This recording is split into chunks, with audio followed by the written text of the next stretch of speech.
and welcome to Long Island Legal. I'm Joe Campolo, Managing Partner of Campolo, Middleton & McCormick, a full-service law firm located in Ronkonkoma. Today we're very excited to have my friend Senator Lee Zeldin, the next congressman from Suffolk County.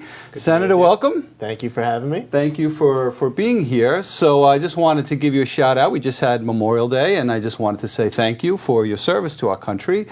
It's really, really important litmus test for me when going to the voting booth that the people who are going to be voting on budgets that are going to be sending men and women over to service have actually served this country. So I wanted to thank you for that. Very, very proud of you for that. Thank you. So how do you feel? I noticed that the president has just said that 2016, I think, all the troops will be out of Afghanistan. You were there. Tell us a little bit about your service there. Tell us what you think about that policy. You know, I would say after 13 years of us being involved in Iraq and Afghanistan all around the world, we have a lot of soldiers who are over there now who may be on their 6th, their 7th, their 8th deployment.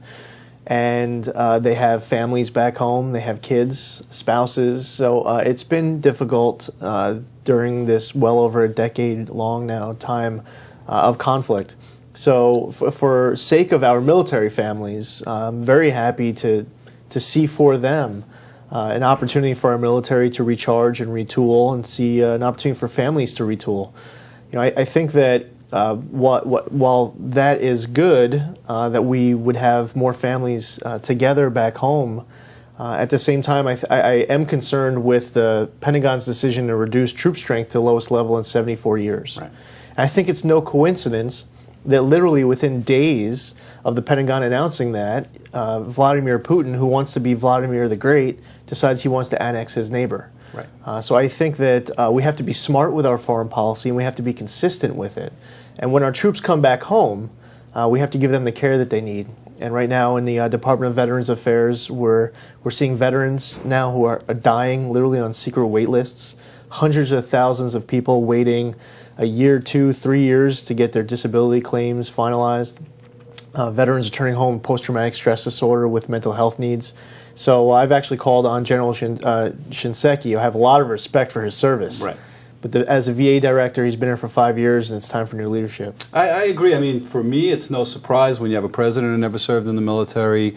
Even our own congressman out here in Suffolk County, the current one, hasn't served in the military. I mean, when people don't serve, they don't focus on it, right? And to me, probably the most important thing for the federal government and our commander-in-chief and our Congress to do is make sure we're safe and make sure the men and women who are taking care of us are taken care of as well, when they return home. Yeah. And that to me is, one of the very big reasons why I'm a strong supporter of you getting into the federal branch of government at this point. Well, I appreciate that. And about 40 years ago, 3/4 of Congress were military veterans. Right. And that number is now 1 in 5. Right. That number was even higher coming out of World War II. And I think that, when you look at last year's budget that was passed by Congress, where there was so much low-hanging fruit as far as efficiencies in our federal government that went completely unaddressed, and you saw the Congress just kicking a can down the road, yet they were cutting the retirement benefits for our military veterans. Right. So I think that it directly indicates that we really need more of a voice in Washington for our veterans. Absolutely. It's just disgusting, I think, the way that we treat these men and women when they come home. And definitely, I think you're right, new leadership is needed there. So how's the campaign going? How you doing? How's your family doing? Everything's going well? We're doing great. We're staying very busy. The district, it's 8 towns. This time of year, right. It might be a little bit longer to do certain stretches when you get out to the East End. But we try to make it to as many events as we possibly can, try to meet as many voters as we possibly can. My family, it's almost concerning how they're not complaining, right? Because I'm sure that they have plenty to complain about, yes. Just because of time spent away. And it's a sacrifice, and it's something where I have respect for so many colleagues, all sides of the aisle, because it is a sacrifice. It's a privilege and an honor to serve. But yeah, you might miss a softball practice for your kids one day, and it rips your heart. Yeah, and I would like to again thank your family. I mean, so much effort I know goes into families that are supporting supporting campaigns. So tell me, Lee, when you win, and I'm confident you're going to win. When you win, what's day one look like for you? I mean, after all of the the shock wears off and you're down there and you get, I guess, freshman orientation. And we're going to talk very positively here, right? What's the first thing Lee Zeldin wants to do for Long Island? Well, I really believe that there's a time for government and a time for politics. And you have some people who are all politics all the time. This president is all politics all the time. But when you get past November's election and the people have spoken and they have made a decision whether or not they want Republicans or Democrats controlling the House or Senate, we need to move forward. And as long as you have a Democratic president, which we will have in January, in the House and the Senate, likely the House will, at least the House will be maintained by the Republicans. So you'll have a balance of power in Washington. And I think it's critical for Republicans and Democrats, when they share power, to be willing to sit down at a table and try to figure out ways where they can agree on something to move our nation forward. And the dysfunction that's plaguing Washington with our economic issues, with budgeting, with debts and deficits, the inconsistency in our foreign policy, our education policies, Obamacare and healthcare, obviously, it's something with a strong disagreement. But wherever we can find a way to work together, we have to do that. And I think that during this president's entire time in office, it's just gotten worse and worse and worse with all politics all the time, sound bites, partisan fighting. So I would like day one and year one to just be part of the solution. And it doesn't mean that we are going to agree on many things, but at the same time, we'll find plenty of other things that we can do to help Long Island. Because wherever they come from, anywhere else in the country, I'm sure that they would like to see not only more jobs, but more good-paying jobs. They would like to see our nation being more energy independent, find ways to reduce healthcare costs and gas prices. And there's a lot that I would say it doesn't matter what your party affiliation or wherever you live in this country. There's common ground where we can help Long Island by working with colleagues from other places of this country. Right, and I think that's exactly what it needs. I mean, you read history. Thomas Jefferson, when he was president, would have dinner almost every night with a different member of Congress, irrespective of party lines, because they wanted to build a great country together, and they knew that they had to have a dialogue. They knew they had to work, together, and that really. It's no different in any, in the legal system. The way you resolve cases, the way you settle cases, you sit down and you talk about the issues. You don't just fight, or else nothing ever gets resolved. It's, it's probably one of the greatest disappointments of this administration, right? It's supposed to be change, but change didn't really come. It didn't. You're seeing it with the legal issues. You're seeing it with the way that this president is abusing the Patriot Act. Not showing enough respect for our Constitution, our Fourth Amendment, the rights, the reasonable expectations of privacy that our neighbors have, that we have for our families. So I think that from a legal perspective, that this president has been very overreaching. And his use of executive orders, where he can't get something done through Congress, even though he's supposed to go to Congress for something, he just does it himself. Right. So let's talk a little bit about your work in the state Senate, which has been great. I mean, you and I met, right? We had a mutual issue we agreed on, the MTA payroll tax. The MTA payroll tax, where you had the courage to stand up as a freshman senator to the Albany machine and say it was wrong and work to get it changed. And that was a great deal of courage that I saw there. And that's actually why I'm a big fan and supporter of yours, is you're willing to vote on the issues the right way. Talk about some of the other good things you've been doing in the state Senate, right? You've done a lot of stuff here, a lot of great things for your district. Talk about that a little bit. Thank you.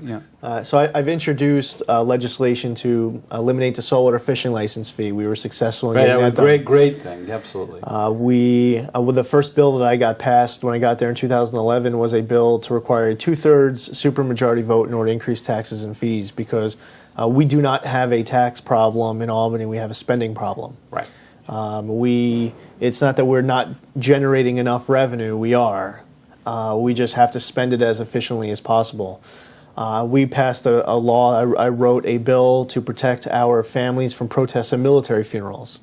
The thought that you can be mourning the loss of a son and daughter who just gave their life in service to this country overseas, and you're trying to bury him or her, and there are people who have the nerve to literally protest at the funeral. That's unacceptable. It really is. And we have just I don't introduce tons of legislation. I try to introduce legislation that is good for my constituents. I every once in a while I'll vote against a bill that I might be the only one voting against it, but it's important to send a message on behalf of my constituents. There was recently a bill a couple weeks ago to make yogurt the official state snack. I saw that in the paper. And I was the only Republican to vote against the bill. And all my colleagues came up to me and said, Lee, what's your problem with yogurt? And I said, I love yogurt. Yogurt's great. I like yogurt in all different kinds of flavors. I just know that my constituents, when they send me up here, they send me up here to protect their liberties. They want me to cut their taxes. They're not sending me up here to make yogurt the official state snack. That is a great move. Let me tell you what a great move it is to vote against that. That's the frustration that voters feel, right? When issues like that are actually being debated, that's the frustration that we as voters feel. And I like that you're not just proposing bills aren't going to pass so that your name can be in the headlines. You're a shovel and pick guy. You're a guy who actually gets the hard work done. Talk to me about Obamacare, right? So here we are into Obamacare. A lot of talk about it, whether it's a plus, whether it's a minus. What's your views on it? Obamacare is fatally flawed. It should have never been passed in the first place. It was obviously rushed through, wasn't vetted. There was really more questions than answers coming out of the gate when the Democrats forced it through. We're seeing people's premiums go up, their deductibles go up. Individuals, families are losing their doctors, they're losing their policies.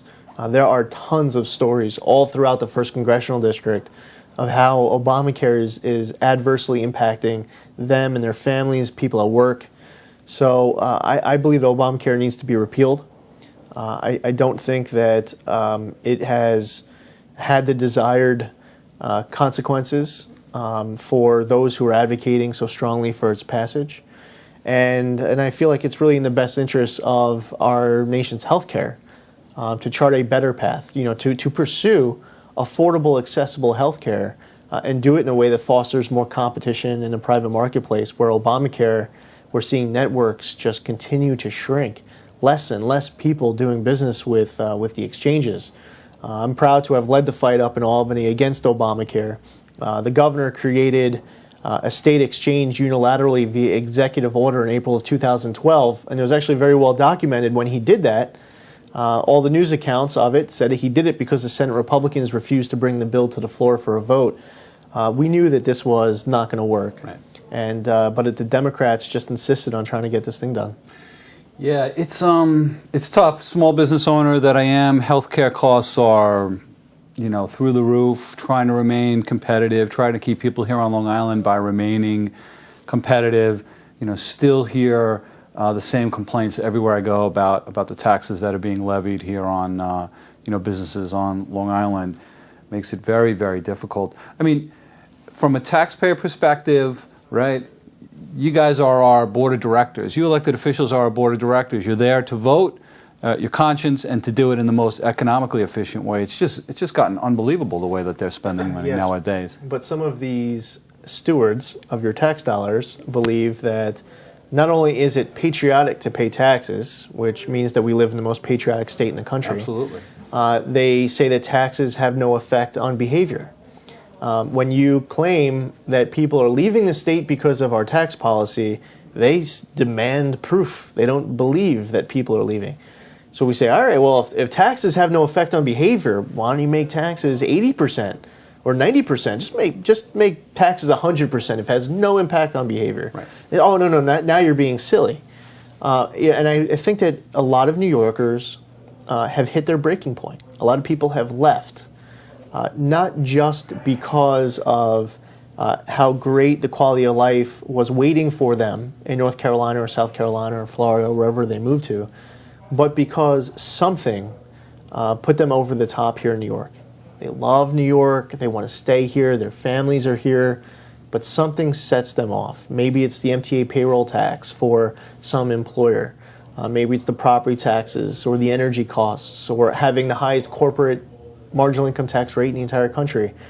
Something is that breaking point for businesses and families, and I think that, to your point, we elect our legislators to be our stewards, our board of directors, But some, they have no experience signing the front of checks. It's only the back of the check. You know, I speak from experience and my own perspective. But I don't mind paying taxes. Obviously, I want a strong defense. I want roads. I want schools. I don't mind paying taxes. I just want to make sure the money's being spent the way I would spend it carefully. Right? You work hard. Your household income you spend carefully. You want to make sure that the money that goes up to Washington is spent as carefully, as well. And I think that's again, a great track record that you have is just being very careful where you're going to vote and how you're going to allow them to exploit taxpayer dollars, like you did with the yogurt issue. Nobody cared about the yogurt issue, really. It was a joke. You had the courage to say, I'm not going to vote for yogurt just because everybody's going along with it. And as silly as that seems, up in Albany, that's a lot of pressure, right? It's like, why aren't you voting with us, Lee? It's just yogurt. Go ahead and vote. And you took a stand and said, no, I'm not going to do it. But it's not true that when the people they say that I hate yogurt. It's not the point. I have nothing against yogurt. I think that when we're up there and we're in session, we should be passing legislation that is restoring liberties for New Yorkers. People are losing jobs. People are hungry. People aren't passing through school. Kids are taking guns to school. There's a heroin epidemic. Let's talk about the issues. Let's not talk about yogurt here. Let's not even waste 1 minute on it. If it's 1 minute, it's 1 minute, too long, right? So let's talk a little bit about gun violence. A lot of publicity going on around around gun violence. Do you think that it's a federal issue? Do you think it's a state issue? Where do you stand on that? Well, I would say that the Second Amendment of our U.S. Constitution, to a certain respect, whether it's the U.S. Supreme Court or it's Congress or the President, there will always be a place in the debate for the positions and interpretation of that Second Amendment by our representatives in Washington.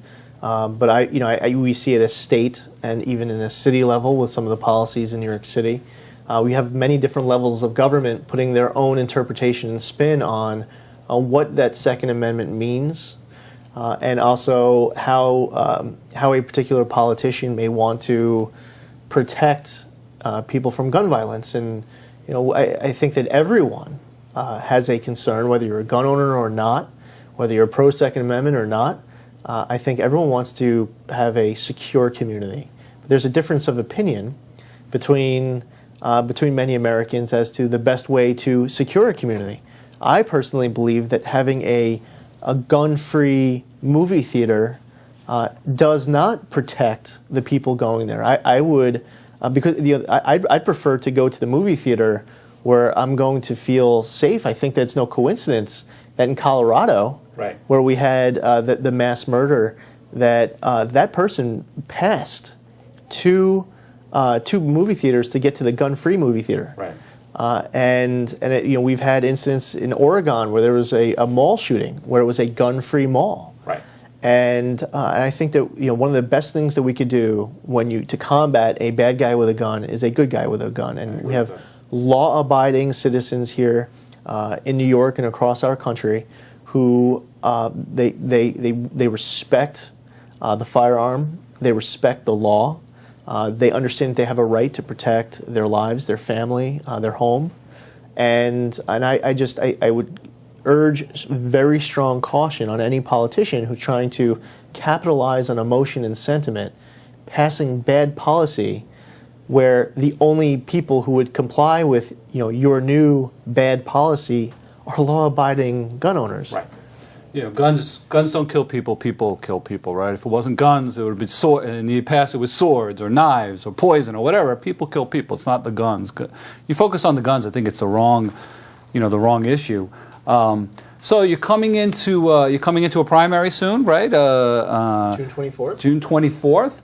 I would encourage all of our viewers, all of our listeners, to be out there and vote for Lee. If you really care about this country, if you really care about the future of this country, if you really care about the issues that we're facing here on Long Island and across the world, you have to get out, you have to vote, and you have to vote for Lee. You just have to. This is, I have Lee on this show. Lee's a friend because we agreed on the issues. I don't agree on the issues with Lee because he's a friend, but I really feel strongly that we need to start making changes, and he's the guy that needs to be sent up there to do it. Or down there, I guess, is where we're going to Washington, right? Thank you for all of your involvement with the community. I could tell you, as a state senator representing the 3rd District, I go to a lot of events where your firm's taking sponsorships, where you're active, and I think it's important when we have our employers all throughout Long Island being this involved in Long Island. So thank you for what you're doing. Yeah, it takes a village, right? It takes a village it takes a community, it takes leadership. And Lee, couldn't be prouder to have you as our Senate rep. Can't wait till you're our congressional rep. So folks, remember, get out there and vote for Lee. Republicans vote at the primary in November. Make sure everybody gets out there and votes for him. We need to really make change we can believe in. So, Senator, thanks for joining us today. I appreciate it very, very much. Good luck and God bless. Thank you. Yep.